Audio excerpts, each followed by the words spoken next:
Welcome to Home and Away, a Tottenham Hotspur podcast hosted by myself, Graeme and Glen, where we discuss all things Tottenham Hotspur with both the match attending and international supporters view. This week's episode will take a look back at the PSG Champions League match and the home match against Fulham on Saturday, and we'll look forward to the Newcastle match tomorrow and Brentford at home at the weekend. A lot to get through, let's get into it. Glenn, are you good? Yeah, I'm okay, other than Spurs. Not convincing. Yeah, other than Spurs. I think that in your intro, Graeme, you said about covering the PSG game and the Fulham game, but I just, where to start? I think we start at Fulham, actually, because you were there. Well, before we start, Yeah. I have to apologise if I sound a bit odd today. I massively bit my tongue in the night, and my tongue is swollen. Oh, shit. And I feel like my mouth's half the size it should be. And I keep lisping, and I don't know what it is. But so apologies in advance for that. No worries at all. So Fulham, I mean PSG, okay, let's cover PSG. I mean, an entertaining game in terms of what makes a game entertaining. There was a lot of goals, and I think some of our front play looked a little bit better. But it's quite telling to me, everyone was harping on about how much better we looked, and yet we had Kudus and Xavi on the bench, right? Our so-called big summer signings, right? But again, that PSG game, it was stupid individual errors, or just very similar to the goals that we conceded against Arsenal in that not getting out. Not getting out, not closing down. Around the D, it's like a free hit, isn't it? Yeah, not closing down. Just the lack of. Well, and then Romero. I mean, just doing. Games, didn't they? Yeah, just doing dumb stuff. I was quite happy for Moani in the PSG game. Yeah, I thought he was excellent in that game, and I think we really benefited from the youth in midfield. We had Sarr, Bergvall, and Archie Gray. Yeah, and I think that we progressed the ball forward a lot quicker. We just looked like we had more intent, and we got into attacking positions a lot more frequently than we did. I mean, even at the weekend, we'll go into that. But it's almost like you drop. Palhinha acts like an anchor and like holds everything down. Yeah. I did. I thought. I was quite positive. Although we lost 5-3, I tell you what, I felt like. I felt like after we lost 4-1 to Barcelona at Wembley. Yeah, I remember that game. Where we played quite well, but like they were just superior in every aspect. And I thought that the PSG, when they needed to, could have almost scored at will against us. In the end, they looked really good.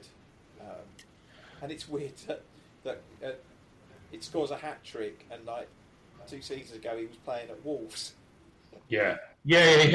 Well, and also we'd have to get Zhao back on to confirm this, but is it fair to say that he's not really known for his goal scoring? No, he isn't. In fact, he and sort of the two Portuguese midfielders that play for PSG are the regulars for the international team. Yeah. Palhinha hardly plays. Yeah, okay, so is it Neves and Vitinha? Yeah. They're very good. I mean, the other one, I thought our first goal, and I think I said this to you in the chat, our first goal was a throwback to the 90s with actually 2 strikers up top working together. It was like Sutton and Shearer all over. Yeah, it was a great goal.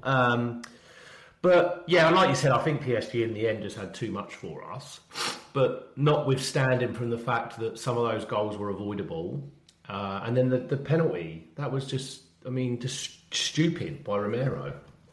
You know, I think I felt like we at least gave it a good go. Like, I did. Give them the previous game was the North London derby where we basically didn't get out the fucking coach, did we? At the stadium, it was pitiful in comparison. So yeah, I at least felt like they really ran themselves and did everything they could to try and beat them. And in the end, the better team won. Oh, for sure. You couldn't argue with that, could you? Really? Well, and in the context of the Champions League, it puts us 16th, right? So, but interestingly, only 2 points off of 6th, right? Yeah. So it's all to play for still, and you'd expect us. Well, actually, I don't know if you'd expect us to do anything, but you would hope that we'd beat Slavia Prague, and then we've got home to Dortmund and away to Frankfurt, which we know all about them from the Europa League campaign. So it's still all to play for in the Champions League. Like, we should be able to theoretically, we can make that top 8 if we sort our act out. But whether or not we do remains to be seen. I think it was interesting, though, because possession was about 50-50 against PSG. And the XG, not that I keep saying XG, but it was quite similar. There was a little bit more for PSG, but actually it was significantly better for us. But then probably the main difference was we had more chances and they had better quality chances, and they took more of them as well. And I think that's the main difference between the two teams. Is the quality of the finishing was excellent for them, and yes, we scored 3 goals, but we have to make twice as many opportunities to score the same number of goals, which is just a sign of where we are at the moment, I think. And we talked about it a little bit beforehand, didn't we? That we've been fortunate in that we've had some really dour managers who play some really negative football, or really low block defensive counter-attacking football. And we've, even when it's been horrible to watch, we've been able to score goals because we always had Son and Kane to bail us out, and we just don't have the quality of the finishing anymore. And we'll pivot to it in a minute, but that Fulham game, Mawani, who, look, he's doing better, he's offering a bit more, but he had some really big chances in that Fulham game as well, which Kane or Son puts them away, right, you would think. And we've just been quite, I don't know if spoiled's the right word, but just really fortunate to have them in the team, like you said. Like, it would paper over the cracks, right, of... Oh, 100%. Yeah. It's like the season with Mourinho. I think they scored the highest goals and assist contributions. Yeah. It was like... Two players together, didn't they? Yeah. So, frustrating. It was, but at the end of it, I was like, okay, so on to the next one. The Fulham was an opportunity for us to play a team with really, really terrible record, who had only got 1 point all season, who had only scored 4 goals away from home and conceded 13. It was all set up for us to get a really good home win. And then, why at home is he persisting with playing? Essentially, they call it a double pivot, but 2 defensive midfielders, and then again, Xavi's not getting a kick, which I hear a lot. Oh, Kulusevski's injured, Madison's injured. They're so creative, but then the one creative player we have, he's either not using him, or when he's using him, he's not playing him in. I don't get it. He's playing him in front of a double pivot that aren't ever giving him the ball. Correct. Like a Fulham. Mate, you were there, so the Fulham game for me. I mean, what a mess! What a mess! I think I used more swear words in the first 6 minutes of that match than the entire of last season. Yeah. And last season I swore quite a lot as well. Yeah. And it was just unbelievable. I couldn't believe what I was seeing. It was like schoolboy stuff. I mean, I would have been pissed off at an under-8s team that made mistakes like we did. And we just literally shit the bed. In the first 6 minutes, we were 2-0 down after 6 minutes, and the second goal, I just laughed. It was that bad. It was like 2 things. What the fuck was Vicario thinking? Why didn't he just stick it into Rowe's head, just punt it as far as he could, and get back in the goal? Not trying to pass it down the line and just literally giving it straight to an away shirt, and then he's like 40 yards from goal. And not a single defender. No one covered. No one made any attempt to get back and get in the goal. that is for me a really telling sign on. I fear for Frank, and I fear for what's going on within the club at the minute and the players. I wonder if he's lost some of the players, because that's mentality for me. Like, if something Ange had in spades was you'll run through a brick wall for him. And if you go all the way back to the Europa League final, when Vicario came out and made that blunder, and then Van der Ven was on the line. Where was that on Saturday, right? I mean, I think it was like I kind of just watched. I think it was 17, was it 17 seconds, that whole patch of play, which is quite a long time when the goal was in. You could have had 6 players on the line by that. Yeah, they're just all watching. And then I've heard it said by some, I think they were just all in shock at what he's doing. I go, you're a professional footballer. Like, you see the goals empty, you get back. Like, you just get back, you cover it. And I think Udoni slipped, but still, like, it's, yeah, just. But what was he doing out there in the first place? You know, he he does that a lot. He goes walkabout. Yeah. He comes for stuff that he probably shouldn't be coming for. And is that because? Well, there was a few times there was like punted balls into channels that got them in behind us quite a lot. And then they were quite direct when they needed to be, and they put us under pressure. And that's what happens when they do. We just don't cope well with it. As soon as we're facing our own goal, or the ball's in a dangerous position where it's a 50-50 and the keeper has to come out of his box to make a clearance, just anything could happen, couldn't it? Well, it's interesting talking about how we're defending. I saw someone sent me something. I don't know who this person is, but he was on X, and he says basically Ange with a healthy back five kept clean sheets in European final, semi-final away, and quarter-final away. We've just conceded 11 goals in 6 days while focusing solely on defensive football. You don't sack managers who win you trophies when you're not a club who wins them regularly. And this has to be discussed, because I was of the view, I don't know where you sat, I sat firmly of the view what I thought Ange Postecoglou had earned the right to see where that momentum and that collective spirit, which was there for all to see, in the parade, after the final, during the final, however you want to break it up. I think he earned the right to get the first 10 to 15 games of this season. Now, someone might say to me, that's not how you run a football club, Glenn. You don't roll the dice. But what I'm seeing now, I would have rather seen Ange have a go. It couldn't have been any worse, could it? Couldn't have been any worse. Like, he's had the collective. And it's things like that, Graham. It's things like the goal being open and no one getting back. Is that mentality? Is that, I can't be fucked? I think we've been lucky that we've picked up some away wins, right? Because home form is relegation form. Actually, home form for the first. We haven't won since August. Yeah. It's December. That was Burnley. Yeah. But before Burnley, I worked it out. It was like, I think it was April. So we've won.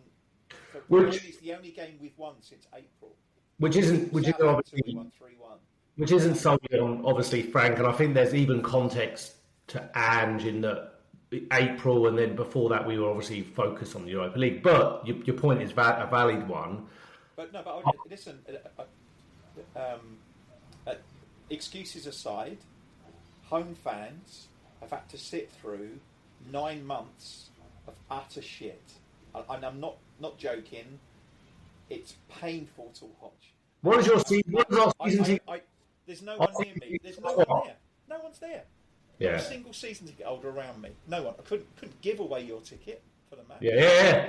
No one would want it. I sat there. There was 2 empty seats one side of me, 3 the other side, 2 rows in front of me, 7 seats empty each. Just no one there. It's a Saturday night game. Which is always that. Yeah, it's going to be difficult for a Saturday night, but still, I mean, when you haven't won a home game since August, I mean, and I think I know I don't agree with booing Vicario, like individually Yeah, he I made. I don't really He see knows he the made a mistake. Like, it doesn't need to be reinforced by the crowd. point. He absolutely knows he's fucked that up, right?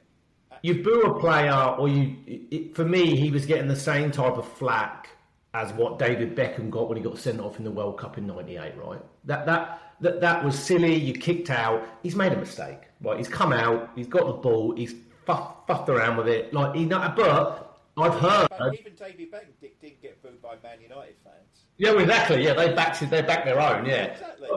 One thing I've heard, and this is kudos to Vicario, he approached the press officers after the game. He wasn't up for being interviewed, and he said, "I want to go and apologise. Like, I want to own that." So fair play to him, right? He's obviously a man of good moral compass and a good character. And look, it's not ideal, but the defenders have to share some of the weight of responsibility too. The goal's empty. Get back. Like, if I'm playing five-a-side and my goalie does that, and I'm like, what the fuck are you doing? I've still got an eye on the goal. and I all the press conferences afterwards, and Frank was very. All the stuff I'm reading in the press about the players have got together to talk about the disconnect with the fans, and they're all getting together now. Basically, they're like they're scared of the home fans. Don't be shit then. That's what. I mean, the home fans will absolutely be behind him if they think that we look like a football team, and at the moment we just don't. I'm seldom like this, and I'm seldom knee-jerk like this. But two things can be true at the same time, and what I mean by that is Frank can be the wrong guy for this job and out of his depth and not know his best team, and we can be a club that sacked too many managers. Right? Those two things can be true. Yeah. I feel, and we're getting to the Newcastle game in a sec. If we're on the end of a 4-5-0, which could happen, 4-5-1 or something, it could actually happen. I think he's gone. I really do. I don't think he. Season, haven't they? Yeah. In the league I don't see a way back. And again, am I saying it's ideal and a good position to be in? No. Like, I'm not happy about it if it was to happen, because I'm sick of seeing it at Spurs, the club I love. But to fall this far, we had a significant jumping off point, right? We've won our first trophy in 17 years. We've won our first European trophy in 41 years. We've got all of this noise coming out of the board. We're going to be behaving differently. And what did Vinny say? I'm not saying we've got a war chest, but there's money to spend. I don't trust Frank with that money. I have to say. I think it's interesting as well, because you could almost say there's a lot of similarities between this season and Angie's first season, in that we had a very good start in both. Yeah. And then around this time of year, you could say that this all started with that Chelsea home game. With Ange, and that it's just we've gone in a death spiral since then. It's like, and we hardly won a game again after that, did we? Yeah. We struggled to pick up any points, and I feel a bit like at the moment. We were looking at the fixtures, right? If you look at the fixtures between now and Christmas, now and the end of the year, we've got Newcastle tomorrow. We've got Brentford. We'll come on to in a bit on Sunday. Sunday, I think it is, isn't it? Saturday 3 p.m. Yeah, Saturday 3 p.m. actually. Then we've got Slavia Prague in the week after that. I think it's Forest away. Forest away. Then Liverpool. Who will probably find some form eventually. They've got too good a players. Dr. Tottenham will see them. It's not a problem. Yeah. And then away to Palace. On the 28th, we've got Palace. And then weirdly, we played Brentford away. So we played Brentford basically twice in the league, twice within less than a month, because it's that Christmas weird period, isn't it? New Year's Day or something? 8 p.m. New Year's Day. That's convenient. and then we play again on the 4th. We play Sunderland. Yes, at home. Yeah. So like, I'm looking at the matches, and maybe we pick something up against Slavia Prague, but I don't see us picking more than a point up between. But the thing is, Graeme, thing is, Graham, imagine that we did, and I was listening to the last word on Spurs, and their view was that let's play in a world where we eke something out away to Palace and we manage to eke something out against Liverpool. 1-0 or a 0-0 or a 1-1. It's the manner and how we do it. That's becoming more of a problem for me now in terms of not only are we not winning games, when we are doing something, like we're going to win them. we don't look like we're going to. We don't create anything. We don't do anything. We're relying on fucking long throws. We're no different to Wimbledon. For our listeners and viewers, Wimbledon of what, the 90s? More fighting them. Yeah, it's long balls. To see Vicario grab someone's balls or something just to kind of liven them up a bit. Yeah, it's long balls. It's hopeless crosses. I mean, can't remember Porro. I think some crazy stat between Porro and Kudus, they were 5 in 35 for successful crosses. So that's 5 out of. I mean, what the fuck?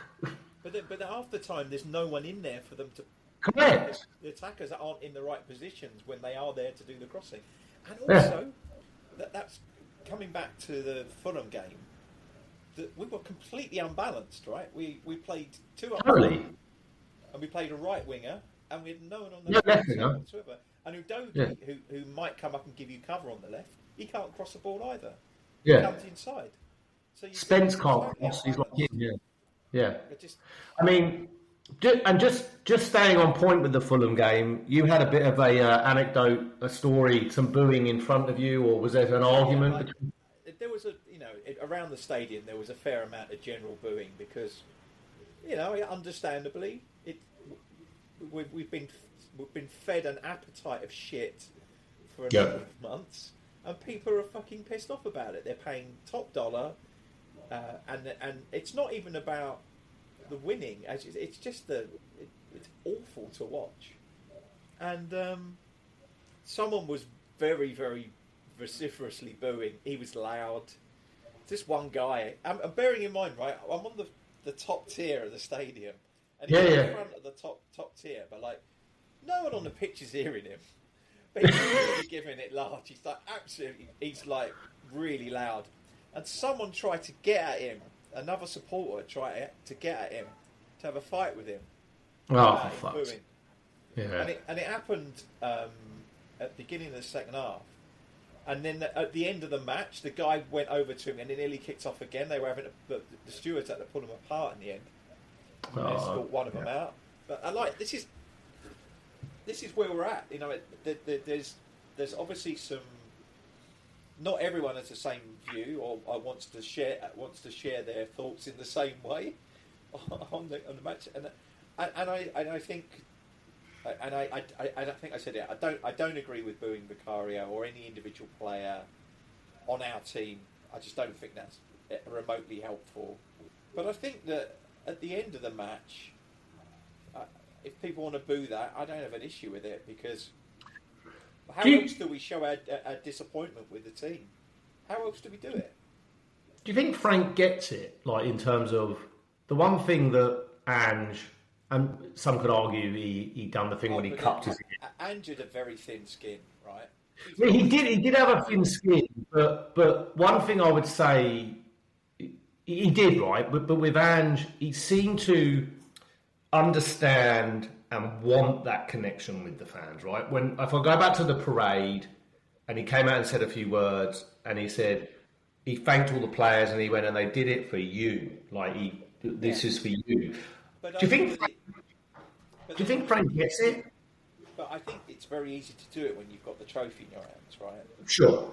In the second half of last season, he did a load of really stupid stuff, like calling people out. Yeah, he did, and he cupped his ear to and all that. He did all that stuff, right? And he didn't enamour himself to the fans, and the fans were giving him shit at away games, and he went after them. It just. That was a guy under a lot of pressure, and that was a very thin-skinned Australian under a lot of pressure. Yeah. He's going to come out punching, right? Whereas with Frank, I think is they have the right to feel whatever they want, but I don't. Well, he's called us out. He said they're not real Tottenham fans, but for the Vicario booing, I don't know if I agree with that. I don't agree with the booing of Vicario, but they're paying their money and they're real Tottenham fans, mate. It's Oh yeah, trust me, if they're not a real Tottenham fan, they ain't fucking turning up at the moment. They're yeah, if yeah, you're sat exactly. there watching that every week and you're Yeah, not turning up, you're a real yeah, Tottenham fan. yeah. Actually, very good point. Very good point. But do you think? I'll put it in the room. Like two questions. As he lost the dressing room, is the job too big for him? In your view, having what you've seen, It feels it at the moment. I'll be honest, it does feel it at the moment. But what I'm not seeing is this famous improvement of players. Especially that's the worry, isn't it? Bringing through, improving the talent that we do have. Like we bought these players in, and he can't even Xavi, who's supposedly a decent, Dutch international player who's played at some really big clubs, can't get a start for us. And yet we've got, and also just generally, we brought in this coaching team that at first I thought they looked really good, but I don't see any of it in the matches at all. I don't understand. Is it that he's? What I think might be happening is, and I've got no proof of this, but what I think might be happening is that when you're Brentford and you have an inferior squad, but you have the ability and you have a week between each match, to work with the players on being really, really tactical and have a really strong pattern of play and understand how you're going to play, and actually counteracting how other teams play. So you're basically playing anti your opposition all the time. You're not thinking about yourself. Negate the other team. Yeah, you're thinking about them, not you. Yeah. And I feel like we change everything for every match, and it's like constant. Like the only consistent thing is the change at the moment. Like with every match, he sets up differently, no matter who we're playing against. So, but we're like, I feel like we're giving too much credit to some of the lesser away teams. That we're setting up with two defensive players to play against Fulham at home, and Wolves at home, and these are teams that they should be worrying about how we're playing, not the other way round. But I don't think we know how we play because we're like a chameleon. We're trying to play differently in every game, and I don't think the players. It's not working with the players because the players are playing in different positions, playing different ways, and I don't think. And the amount of time between the matches, like 3 days, 2 or 3 days between each match. One of them's probably a rest day, so they're probably getting a day or day and a half of training in between each match. It's not enough. I don't think they're not. Not all footballers are bright sparks, right? They probably need to have it drummed into them consistently over a period of time. And I don't think we do the same thing often enough for that to be the case.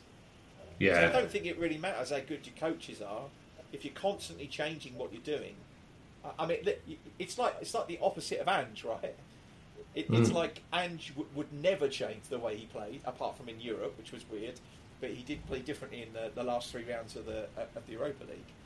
But in the league, he consistently played the same way, irrespective of what players were available to him, and irrespective of who we were playing against.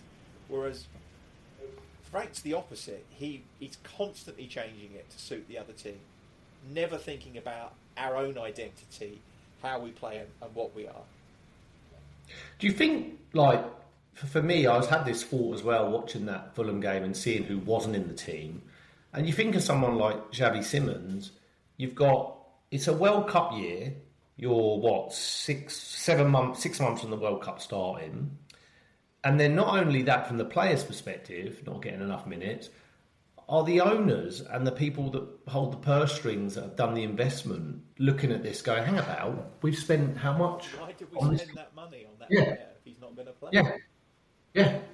Like, and I'll go back to my point earlier. Like, two things can be true, right? We can be sacking too many managers, and Frank can be not the right guy. And also, if we were to decide to part ways, it's every chance. Not that maybe they'd say this publicly, but Vinny and the Lewis kids, or they're not kids, but the older, the daughter and the son and whatnot. They're older than me, I think, and I'm old. Yeah.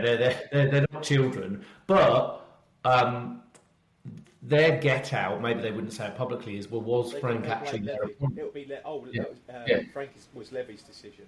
Yeah. That'll be the Yeah. Which maybe it was, right? But then it seems very strange business decisions to allow the guy that's going to be, because that wouldn't have come quickly, right? Well, maybe it did come quickly. I don't know, like because Vinny and Levy were having joint interviews.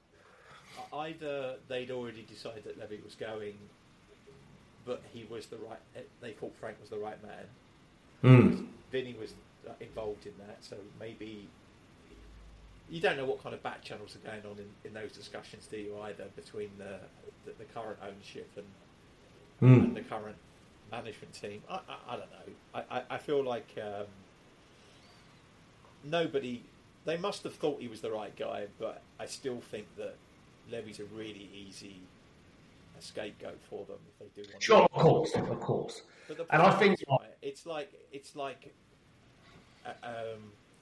who would we want to replace him? Do we go for something similar? Do we go for an Iraola or a Glasner, who we're in? It's just as big a gamble as Frank, I think. In that they're managers who play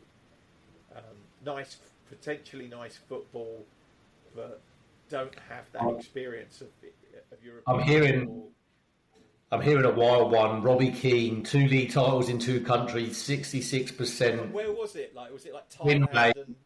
Yeah, tactical 4-3-3 and a Spurs legend.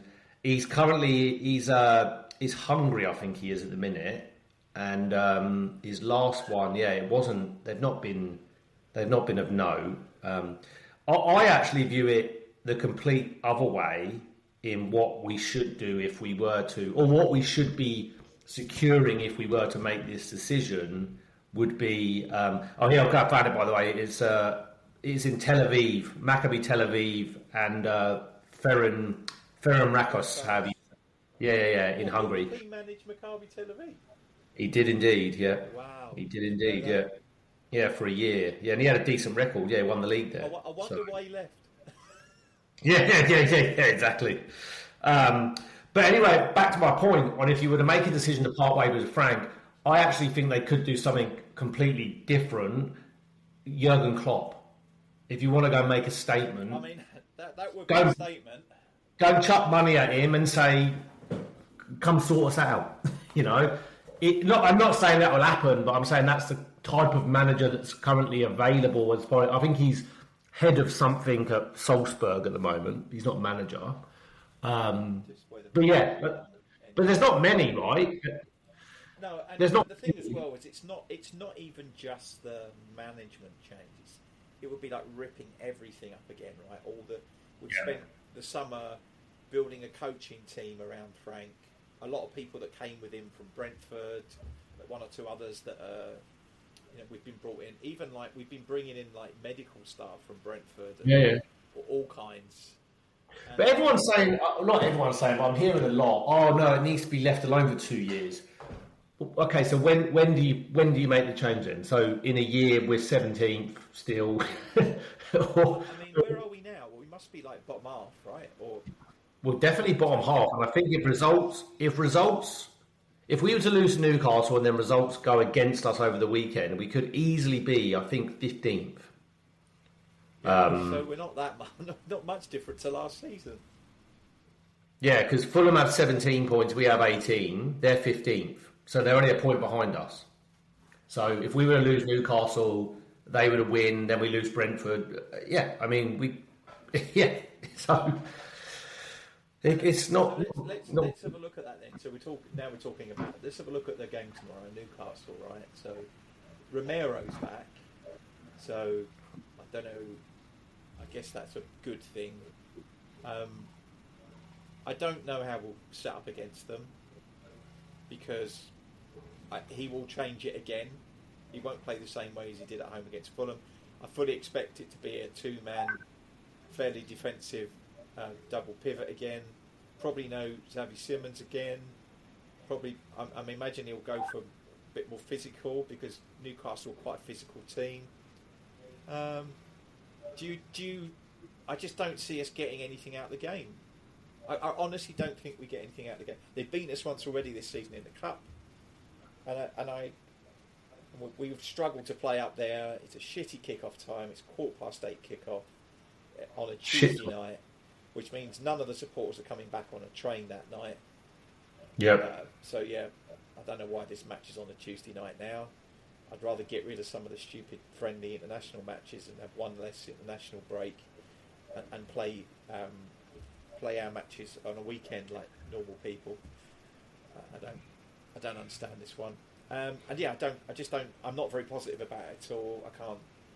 I know we've been better away from home, but Newcastle, there's something about that stadium. We've got such a bad record up there. It's almost as bad as Emirates. I'm just looking at the head-to-head on. Yeah, we haven't beaten them for ages. We haven't beaten them for ages. Big losses up there as well, haven't we?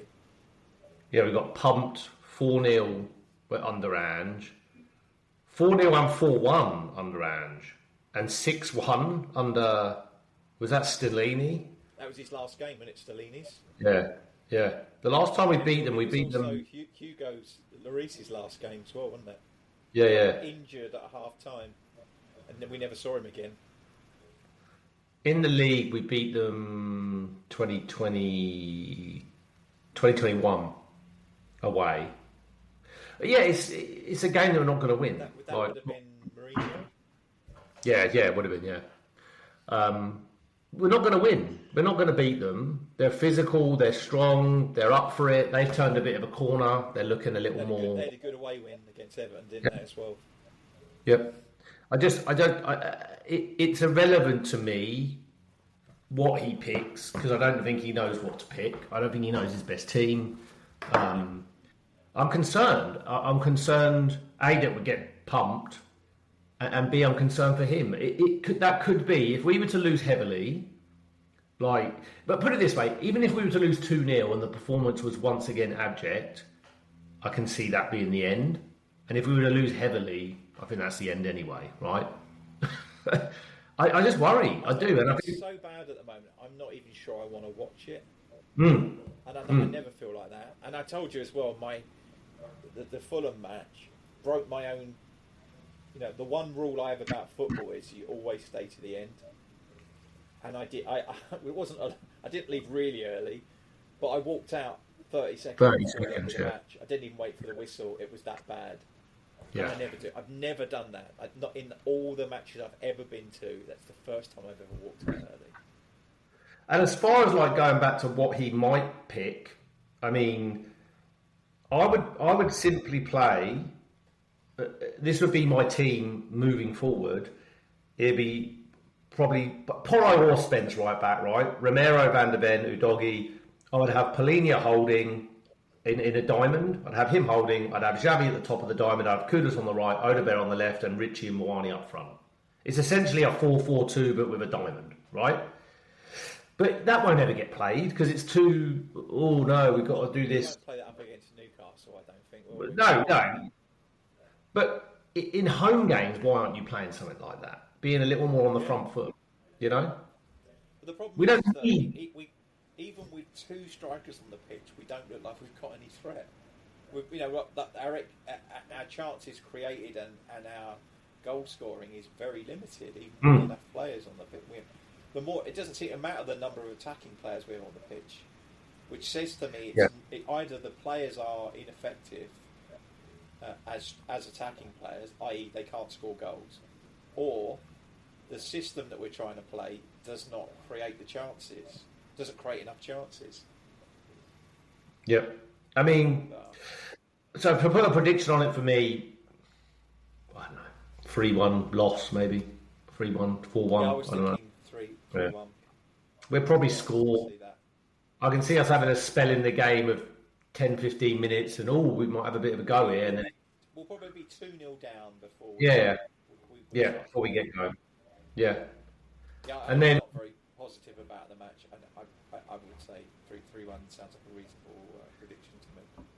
And then off the back of that, on the weekend, Brentford at home. Yeah, we move on to that. I mean, again, Brentford actually now look better than they did last season, and that's 100%. losing most of their coaching staff and their manager and their 2 top goal scorers and Norgard to Arsenal. Because they're a very well-run football club, much like Brighton, right? Brighton lost the Messiah in Graham Potter how many years ago, and Brighton are currently 5th in the Premier League, and they've gone through, I think, 2 managers since, and they sell their best players. Much like a really good job. At Brentford, absolutely. He was their, set piece coach last season. They're a point ahead of us. Again, it's a game. Let's see what happens against Newcastle if somehow we get something out of the game.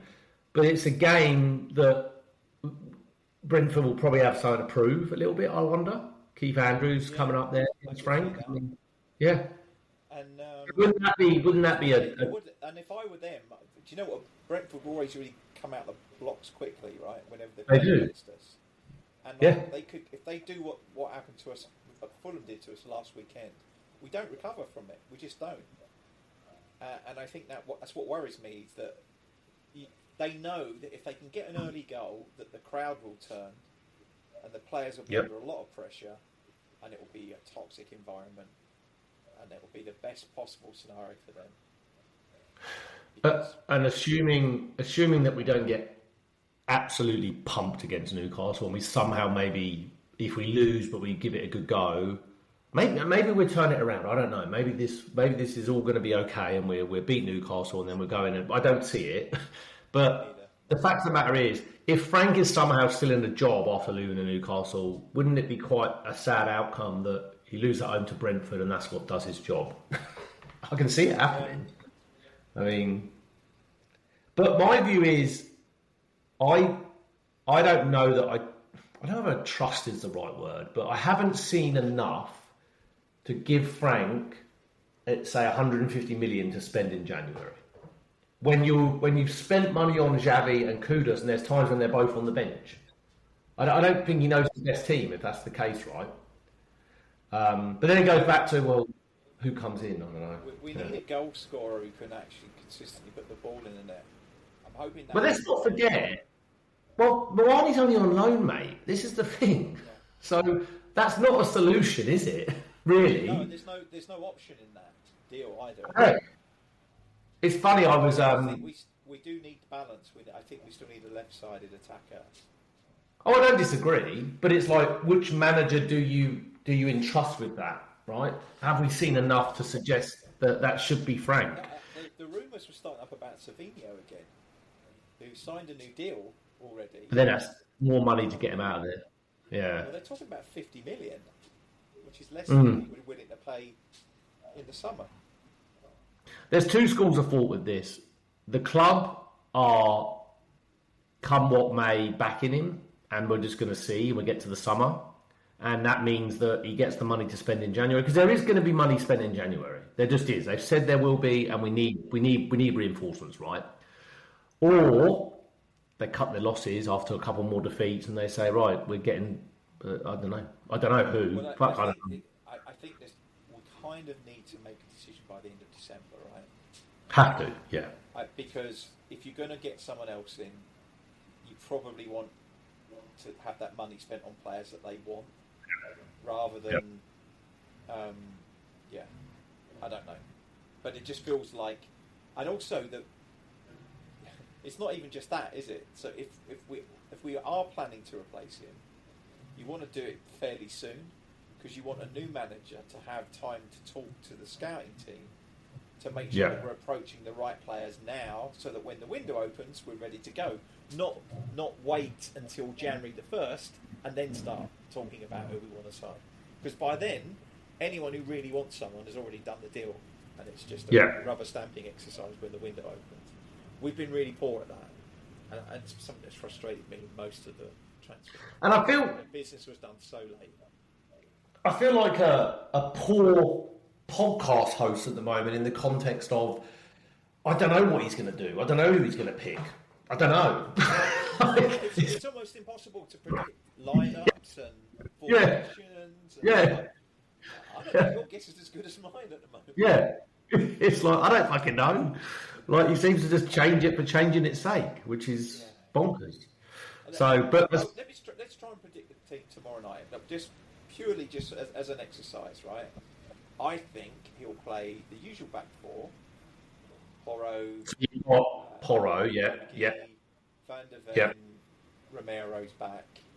I think tomorrow he plays Benton, Kerr, and Palhinha.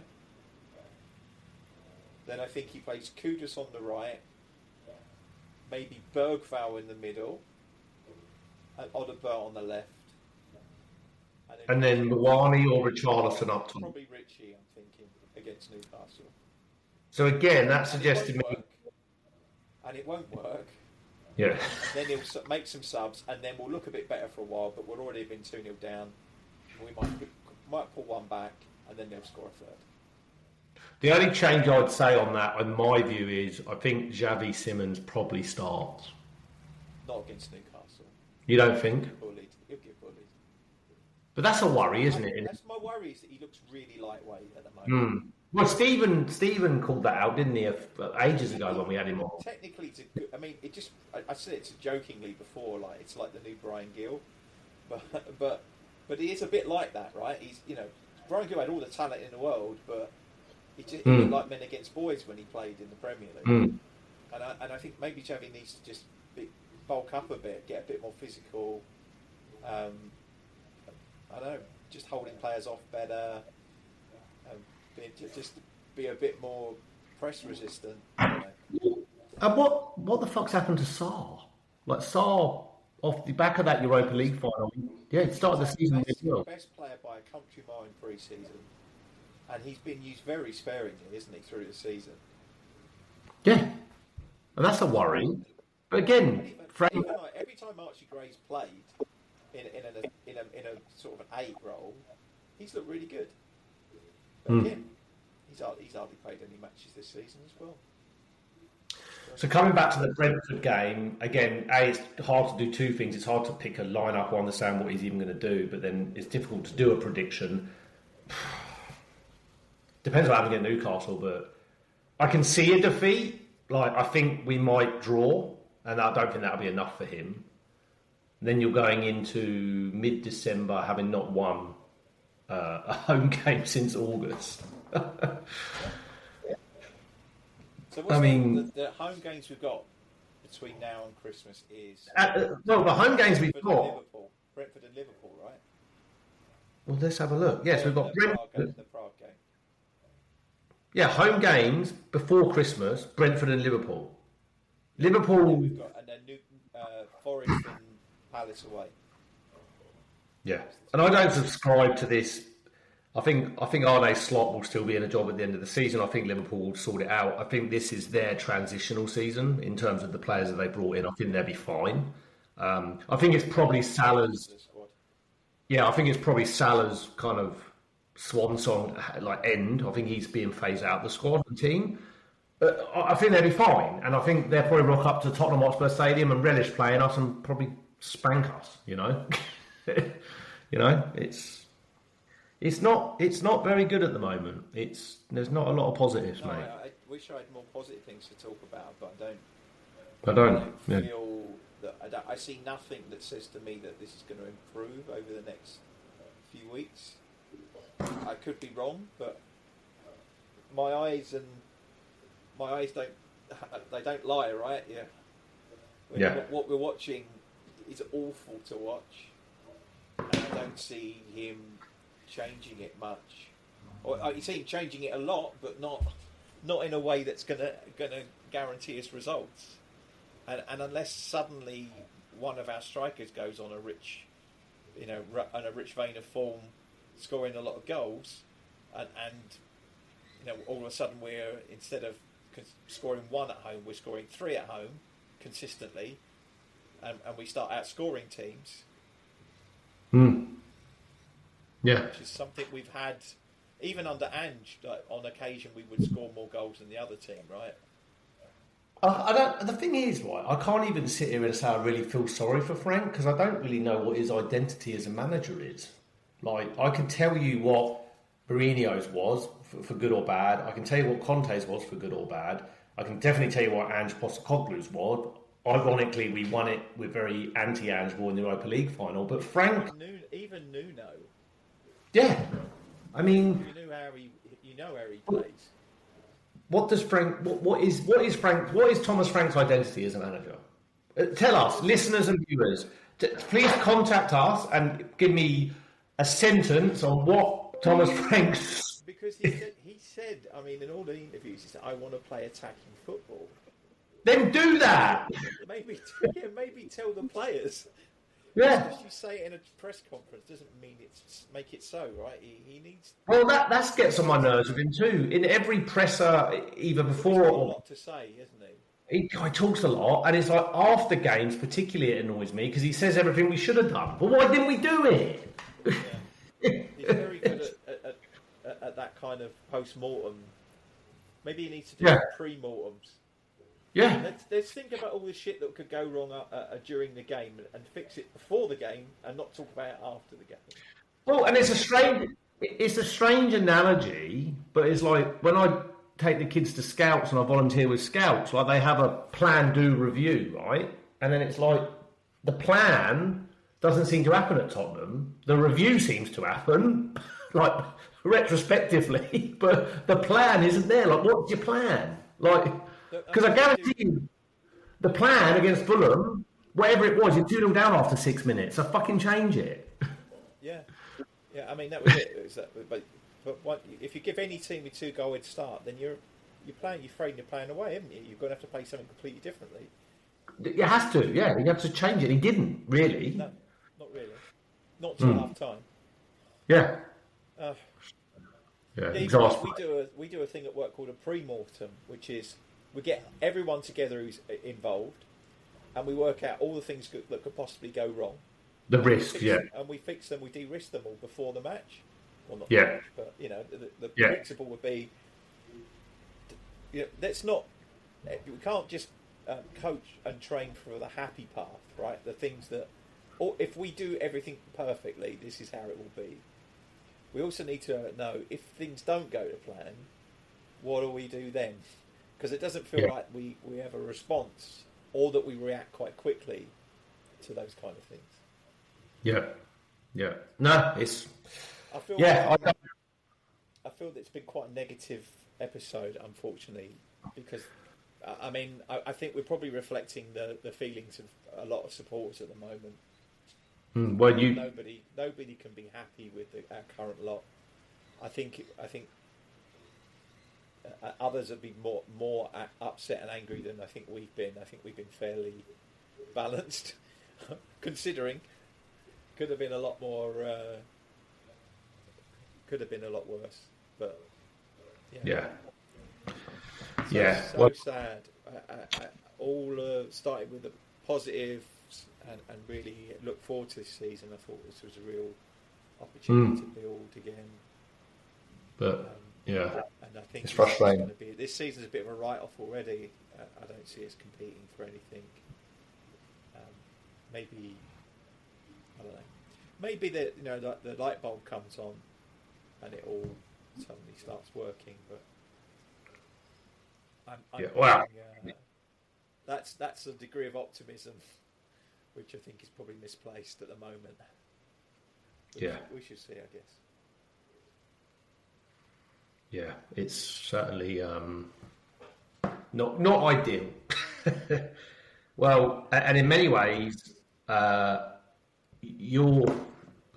geographically you're certainly closer to it than me. But you've been going to games, you've been around it, so you're getting that perspective as well, right? Which is not ideal. And like you talk about the 8:15 kickoff for the Newcastle game. For me, that's a nice kickoff because it's 7:15 in the morning on a Wednesday morning, and it's like. Great, I'll watch that live, but I don't know if I want to. Yeah, I mean, just the thing is that even if someone offered me a ticket to go up to Newcastle, you wouldn't go. I wouldn't want to make that journey. Yeah. Even if I had a nice hotel for the night afterwards, and I could come back down. It's starting to remind me of how I felt, and it's funny because it was the last game we actually went together when I was back a couple of years ago. The Conte, Stellini, Rob Mason shit show. It's starting to feel like that, and ironically, that was a Newcastle away game where we went and got pumped 6-1, and I was back, and it was on Sky Sports.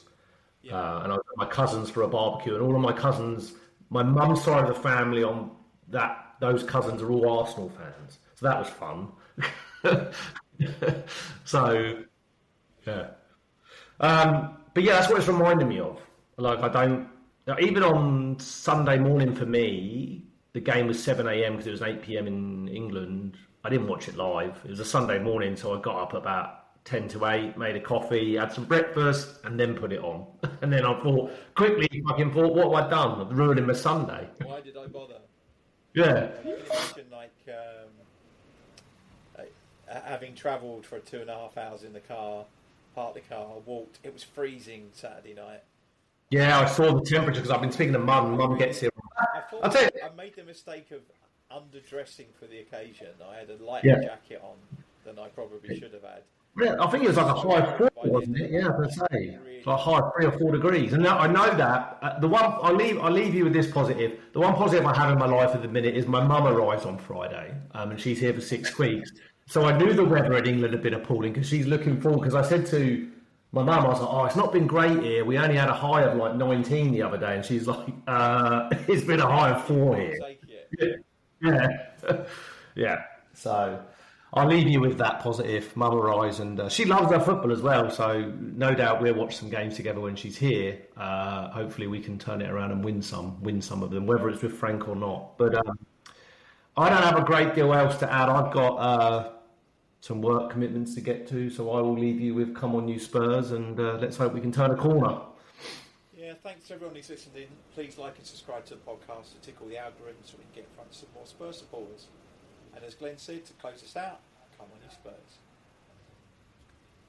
Cool. What we do is,